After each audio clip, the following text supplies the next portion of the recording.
Когда-то у Карины было все, что она считала счастьем. Любовь, стабильность, вера в общее будущее. Ее муж Артем, харизматичный, сильный, красивый, казался воплощением мечты. Он был популярным тренером, имел множество учеников и обожал светиться в социальных сетях, где его называли «королем фитнеса». А Карина, она была скромной, доброй, преданной. Работала в стоматологии, мечтая открыть свою клинику. Когда она забеременела, думала, что это станет началом чего-то еще большего. Но Артем увидел в этом не радость, а обузу. «Ты видела себя в зеркало?» — однажды бросил он с презрением. «Раньше ты была привлекательной, а сейчас...» Сначала Карина пыталась не замечать перемен. Его холодность, раздражение, уколы. Потом открытые насмешки. Он сравнивал ее с девушками из спортзала. Вот у Наташи 3-й ребенок, и все равно пресс, как у модели. Карина в ответ молчала. Иногда пыталась объяснить, что беременность — не болезнь, что она делает все, что может. Но Артема это не волновало. Он стал приходить поздно, уходить рано. Вечерами он работал. В реальности же зависал в клубах, купаясь во внимании молодых поклонниц. Однажды она приготовила его любимое блюдо — пасту со сливочным соусом. «Ты вообще знаешь, сколько тут калорий?» — выкрикнул он, даже не попробовав. «Это же твой любимый рецепт. Мы часто ели его вместе, помнишь?» Он бросил взгляд на ее округлившийся живот и фыркнул. «Раньше, да, сейчас мне не до жира». Слова вонзились в нее, как нож.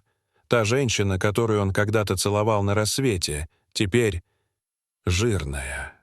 Карина поднялась из-за стола и молча ушла в спальню. Закрыв дверь, рухнула на кровать и зарыдала. Она была на 7-м месяце. Малыш толкался внутри, и только это не дало ей сломаться. В ту же ночь Артем снова уехал. На мероприятие со спонсорами. Но домой он уже не вернулся. На трассе, недалеко от города, его машина вылетела с дороги. Лес, туман, скорость. Свидетелей не было.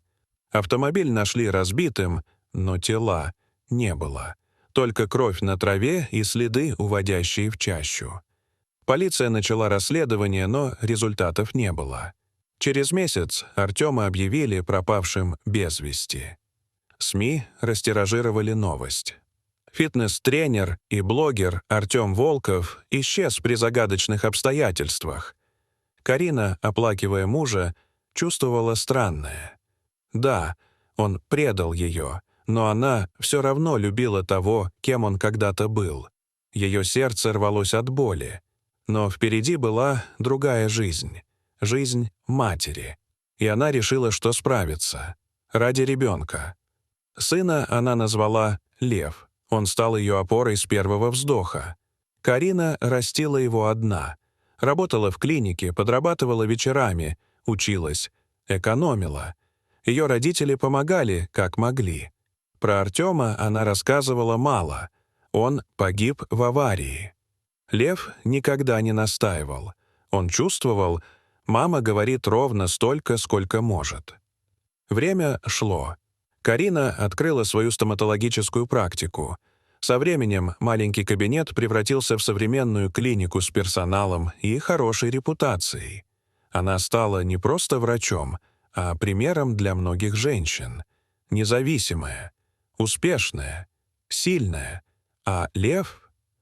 Он рос умным, добрым и спокойным. Читал, много рисовал, задавал вопросы, на которые взрослым порой нечего было ответить. Карина часто говорила себе, все было не зря. Все ее жертвы, унижения, страхи, потому что рядом с ней был он. Тем временем Артем выжил. Он очнулся в старой деревянной хижине. Избитый, обмороженный, со шрамами. Он помнил только вспышку света и удар. Потом боль. Не позвонил никому. Ему казалось, что умер прежний он. Поэтому он решил исчезнуть.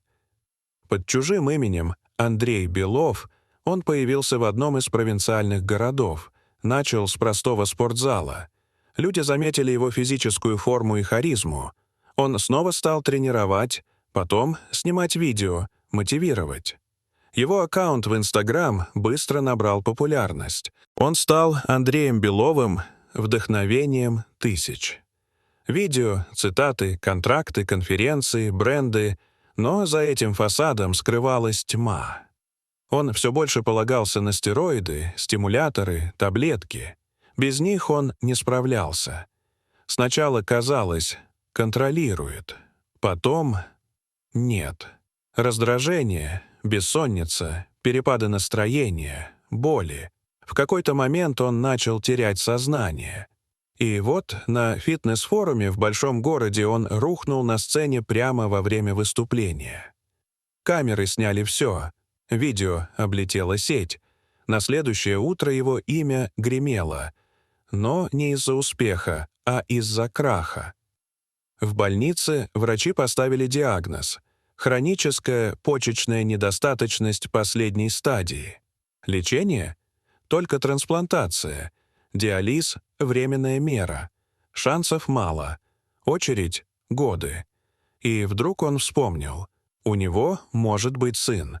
Он начал искать Карину. Через поиск по профессии и городу нашел сайт «Клиника Рамирес». Фото — Карина. Врач. Серьезный взгляд. Улыбка. Она добилась всего. Он написал: «Добрый день. Хотел бы записаться на прием к доктору Карине Рамирес». Когда она увидела его в приемной, побледнела. Как призрак из прошлого, он стоял перед ней старый, уставший, с болью в глазах. Они молча зашли в кабинет.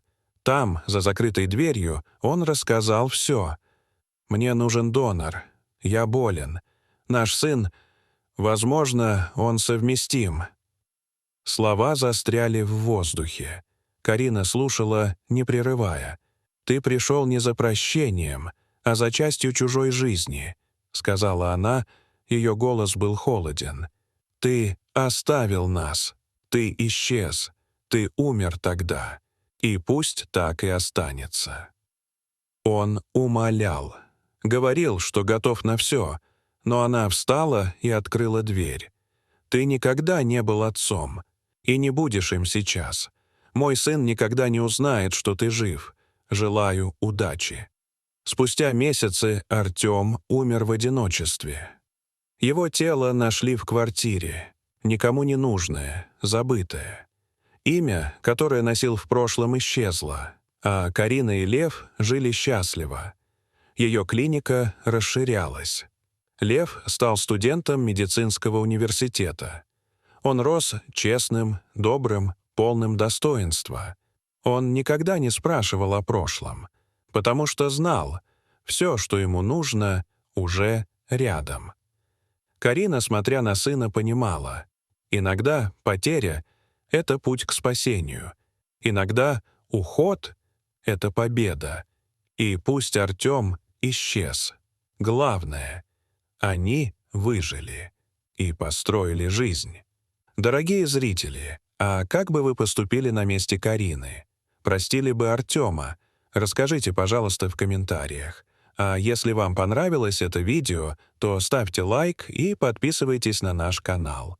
До свидания.